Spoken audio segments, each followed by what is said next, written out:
Champions লিগের ম্যাচে Bayern মিউনিখের কাছে হারতে বসেছিল রিয়াল মাদ্রিদ। তবে সেমিফাইনালের প্রথম লেগে শেষ মুহূর্তের গোলে হার এড়ায় গ্যালাটিকোরা।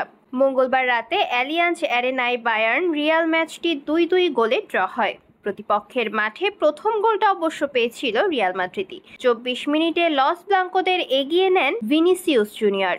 53 মিনিটে লেরয় সানের গোলে সমতা টানে বায়ার্ন মিউনিখ। 57 মিনিটে সফল স্পট কিকে বাভারিয়ানদের লিড এনে দেন হ্যারি কেইন। আর নির্ধারিত সময় শেষ হওয়ার 7 মিনিট বাকি থাকতে ম্যাচে ফেরে রিয়াল মাদ্রিদ। পেনাল্টি থেকে সমতাসূচক গোলটি করেন ব্রাজিলিয়ান ফরোয়ার্ড ভিনিসিয়াস।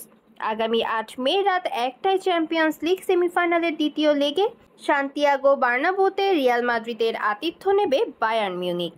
সেই ম্যাচের বিজয়ী দলই উঠবে চ্যাম্পিয়ন্স লিগের ফাইনালে।